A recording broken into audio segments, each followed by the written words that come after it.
హన్మకొండ అదనపు కలెక్టర్ వెంకట్రెడ్డి నివాసం మరియు కార్యాలయాల్లో ఏసీబీ సోదాలు చేపట్టింది. ఆదాయానికి మించి ఆస్తులున్నాయని ఆరోపణలు రావడంతో ఏసీబీ సోదాలు నిర్వహిస్తోంది. అక్రమంగా 100 కోట్లు సంపాదించినట్లు ఆరోపణలున్నాయి. హైదరాబాద్, రంగారెడ్డి, వరంగల్లో 10 చోట్ల ఏసీబీ తనిఖీలు చేస్తోంది. గతంలో ఓ ప్రైవేట్ పాఠశాల అనుమతి కోసం లంచం తీసుకుంటూ పట్టుబడిన ఘటన అనంతరం ఆయన ఆస్తులపై నిఘా పెట్టిన ఏసీబీ భారీగా అక్రమాస్తులు ఉన్నట్లు గుర్తించింది.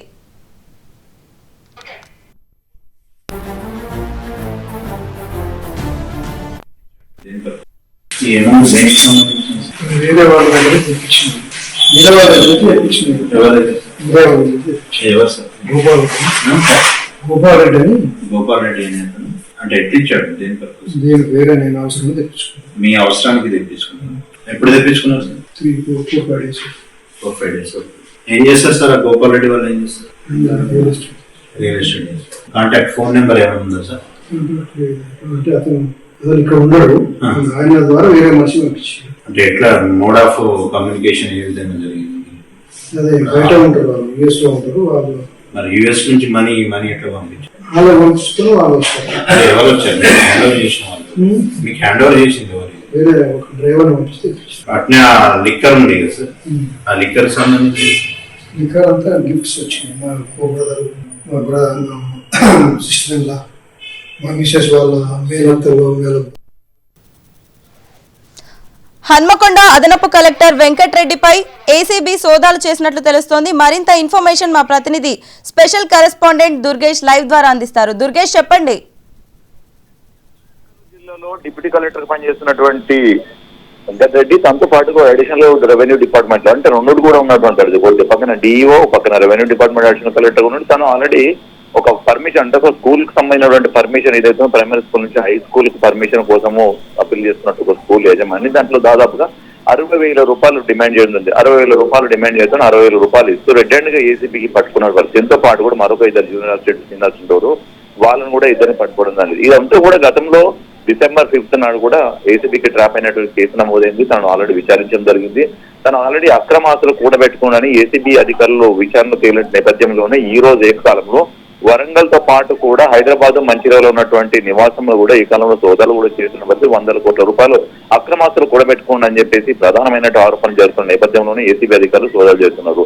తనతో పాటు తన కుటుంబ సభ్యులు ఎవరైతుందో, కుటుంబ సభ్యులు కానివ్వండి, తనకు ఉన్నటువంటి బిరామీలు కానివ్వండి, ఎవరైతేనేమి వాళ్ళకి సంబంధించినటువంటి అనుచరులు ఎవరైతుందో వాళ్ళందరూ ఇళ్ళలో కూడా ఈ కాలంలో సోదాలు కూడా కొనసాగుతున్నారు. అంతా కూడా టీం అంతా కూడా వరంగల్ ఏసీబీ టీం అనమాట, సాంబయ్య అనే డిఎస్పీ ఆధ్వర్యంలో జరుగుతున్నటువంటి టీం అంతా కూడా ఈ హైదరాబాద్ నగరంలో దాదాపుగా 2 నుంచి 3 టీంలు ఉన్నట్టు కూడా తెలుస్తుంది. 3-4 టీంలు కూడా ఈ శివర్ ప్రాంతాల్లో ఉన్నటువంటి ఇళ్లలో కూడా సోదాలు చేస్తుంది. దాదాపుగా డాక్యుమెంట్లన్నీ కూడా స్వాధీనం చేసుకుని కీలకమైన పత్రాలు ఏదైతుందో వాటన్నింటి కూడా స్వాధీనం చేసుకున్నటువంటి పరిస్థితి అవుతుంది. ఎందుకంటే తనకు ఉన్నటువంటి హైదరాబాద్ నగరంలో కానీ భువనగిరి ప్రాంతాల్లో చేసినప్పుడు కూడా అక్కడ కూడా కొన్ని ప్లాట్లు కానీ, కొన్ని ల్యాండ్స్, అగ్రికల్చర్ ల్యాండ్స్ కూడా కొనుగోలు చేసినట్టు కూడా గుర్తించినటువంటి పరిస్థితి. బంగారం కూడా, ఆభరణాలు కూడా, బ్యాంక్ లాకర్స్ అన్నిటి కూడా ఓపెన్ చేసేందుకు ఏసీబీ అధికారులు కాసేపట్లో బ్యాంకుకు వెళ్ళి ఓపెన్ చేసే పరిస్థితి అయితే బ్యాంకులో ఉన్నటువంటి లాకర్స్ కానివ్వండి, డాక్యుమెంట్స్ కానివ్వండి, ఇవన్నిటి కూడా ఏకాలం మొత్తం సోదాలు చేసి స్వాధీనం చేసుకుంటున్న పరిస్థితి. సాయంత్రం లోపు ఏసీబీ సోదాలు ముగిసిన తర్వాత ఎన్ని కోట్ల రూపాయల తిను ఆస్తులు అక్రమాస్తులు కూడబెట్టుకుందని కూడా ఒక ప్రెస్ నోట్ రిలీజ్ చేస్తాము, లేకుంటే మొత్తం మీడియాకు వెల్లడిస్తామని చెప్పేసి ఏసీబీ అధికారులు కూడా చెప్తున్న పరిస్థితి. అంతా కూడా రెవెన్యూ డిపార్ట్మెంట్ లో ఉన్నటువంటి కానివ్వండి,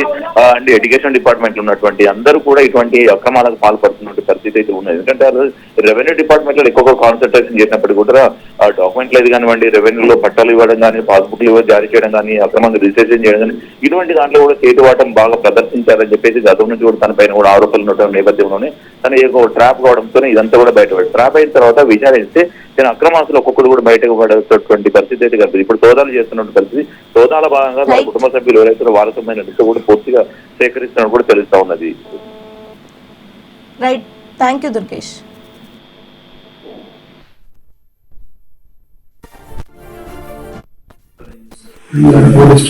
real estate. Contact phone number ఏమైనా ఉందా సార్? అంటే అతను ఇక్కడ ఉన్నాడు, ఆయన ద్వారా వేరే మనిషి పంపించారు. అంటే ఎట్లా మోడ్ ఆఫ్ కమ్యూనికేషన్ ఏ విధంగా జరిగింది? అదే బయట ఉంటారు వాళ్ళు, యూఎస్ లో ఉంటారు వాళ్ళు. మరి యూఎస్ నుంచి మనీ ఎట్లా పంపించారు? వాళ్ళు పంపిస్తారు, వాళ్ళు వస్తారు. ఎవరు వచ్చారు? హ్యాండ్ ఓవర్ చేసిన వాళ్ళు మీకు హ్యాండ్ ఓవర్ చేసింది ఎవరు? వేరే ఒక డ్రైవర్ పంపిస్తే అట్నే ఆ లిక్కర్ ఉంది కదా సార్, ఆ లిక్కర్ సంబంధించి లిక్కర్ అంతా గిఫ్ట్స్ వచ్చినాయి. మా బ్రదర్, సిస్టర్ ఇలా మా మిసెస్ వాళ్ళ మేనత్తలు వీళ్ళ పిల్లలంతా యూఎస్ ఉంటారు. సార్ దాదాపు ఒక 20 మెంబర్స్ దాకా వచ్చినప్పుడల్లా ఇస్తుంటారు. వచ్చిన మొన్న మా మిసెస్ వాళ్ళ మేనత్తలు ఇక్కడే ఉంటారు. మొన్న పోయి వచ్చింది వాళ్ళు వచ్చిన ఈ అమౌంట్ దేనికి సంబంధించింది సార్? వేరే వాళ్ళ దగ్గర తెప్పించింది. వేరే వాళ్ళ దగ్గర తెప్పించింది. ఎవరి దగ్గర? వేరే వాళ్ళ దగ్గర తెప్పించింది. ఎవరు సార్? గోపాల్ రెడ్డి అని. గోపాల్ రెడ్డి అని అతను అంటే ఎట్టిచ్చాడు దేని పర్పస్? దేనికి వేరే నేను అవసరం తెప్పించుకున్నాను. మీ అవసరానికి తెప్పించుకున్నాను. ఎప్పుడు తెప్పించుకున్నారు సార్? 4-5 days. 4-5 days. ఏం చేస్తారు సార్? ఆ గోపాల్ రెడ్డి వాళ్ళు ఏం చేస్తారు? Real estate. Contact phone number ఏమైనా ఉందా సార్? అంటే అతను ఇక్కడ ఉన్నాడు. ఆయన ద్వారా వేరే మనిషి పంపించారు. అంటే ఎట్లా మోడ్ ఆఫ్ కమ్యూనికేషన్ ఏ విధంగా జరిగింది? అదే బయట ఉంటారు వాళ్ళు, యూఎస్ లో ఉంటారు వాళ్ళు. మరి యుఎస్ నుంచి మనీ ఎట్లా పంపించారు? వాళ్ళు పంపిస్తారు, వాళ్ళు వస్తారు. ఎవరు వచ్చారు? హ్యాండ్ ఓవర్ చేసిన వాళ్ళు మీకు హ్యాండ్ ఓవర్ చేసింది ఎవరు? వేరే ఒక డ్రైవర్ పంపిస్తే అట్నే ఆ లిక్కర్ ఉంది కదా సార్, ఆ లిక్కర్ సంబంధించి ఇంకా అంతా గిఫ్ట్స్ వచ్చినాయి. మా కో బ్రదర్, మా సిస్టర్ ఇలా, మా మిసెస్ వాళ్ళ మేనత్తలు వీళ్ళ పిల్లలంతా యూఎస్ లో ఉంటారు. దాదాపు ఒక 20 మెంబర్స్ దాకా వచ్చినప్పుడల్లా ఇస్తుంటారు. వచ్చిన మొన్న మా మిసెస్ వాళ్ళ మేనత్తలు ఇక్కడే ఉంటారు. మొన్న పోయి వచ్చింది వాళ్ళు వచ్చిన ఈ అమౌంట్ దేనికి సంబంధించింది సార్? వేరే వాళ్ళ దగ్గర.